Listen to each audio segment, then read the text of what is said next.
Estimados alumnos, en esta oportunidad tenemos el caso de un objeto que es afectado por un sistema de fuerzas conocidas, el mismo que le produce una aceleración de magnitud conocida, igual a 3,75 metros sobre segundo cuadrado.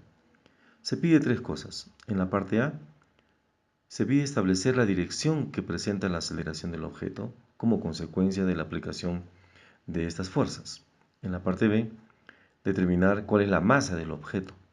Y en la parte C, establecer la rapidez final que adquiere el objeto sabiendo que parte del reposo luego de transcurridos 10 segundos. Para la parte A, considero necesario determinar, en primer lugar, la fuerza resultante que actúa sobre el objeto. Y esto se conseguirá simplemente efectuando la suma de las fuerzas dadas. Observemos en los datos que de las fuerzas conocemos sus componentes tanto en el eje X como en el eje Y. De manera que la fuerza resultante vendrá dada por la suma de las componentes en cada eje, lo que nos genera la siguiente expresión. La fuerza resultante sería igual a paréntesis menos 2 más 5 menos 8i más paréntesis 2 menos 3 más 6j respectivamente. Efectuando las operaciones indicadas, encontramos que la fuerza resultante es igual a menos 5i más 5j newtons.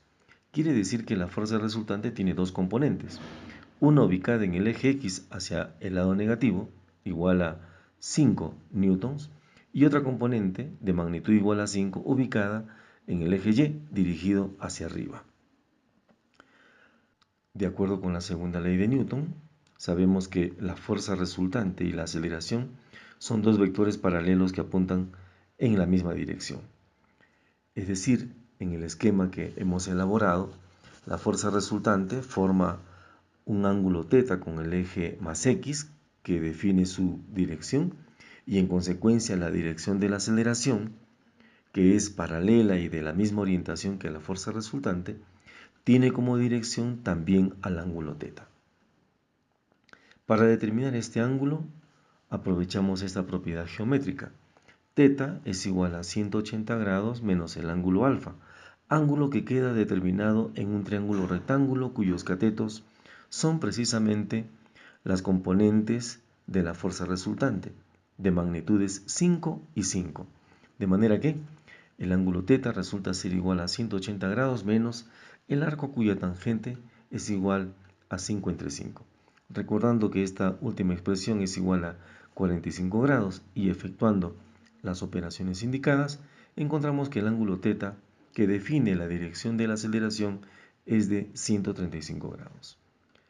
Para la parte B, es decir, para calcular la masa del objeto, aplicamos la segunda ley de Newton y de esta despejamos la masa, teniendo en cuenta que la masa es un escalar. La obtenemos dividiendo el módulo de la fuerza resultante entre el módulo de la aceleración. El módulo de la fuerza resultante la obtendremos a su vez de la aplicación de la definición de módulo de un vector de componentes en x menos 5 y en y 5, es decir, aplicando el teorema de Pitágoras. Así, en el numerador tenemos la raíz cuadrada de 5 al cuadrado más 5 al cuadrado newtons y en el denominador el módulo de la aceleración que por dato del problema es 3,75 metros sobre el segundo cuadrado. Efectuando las operaciones indicadas, encontramos que la masa del objeto es de 1,89 kilogramos. Finalmente, si suponemos que la fuerza resultante es constante y que el objeto se sabe que parte del reposo, llegamos a la conclusión que el movimiento del objeto resulta ser un movimiento rectilíneo uniformemente variado. Gracias a este supuesto podemos aplicar una de las ecuaciones del MRV, que establece para el caso de la velocidad final que esta es igual a la velocidad inicial más la aceleración por el tiempo. Si sustituimos los datos de la velocidad inicial 0, de la aceleración 3,75 y del tiempo transcurrido 10 segundos, efectuamos las operaciones indicadas y concluimos que la rapidez final del objeto resulta ser 37,5 metros sobre segundo. Esperando que esta explicación haya sido de su completa comprensión, me despido hasta una siguiente oportunidad.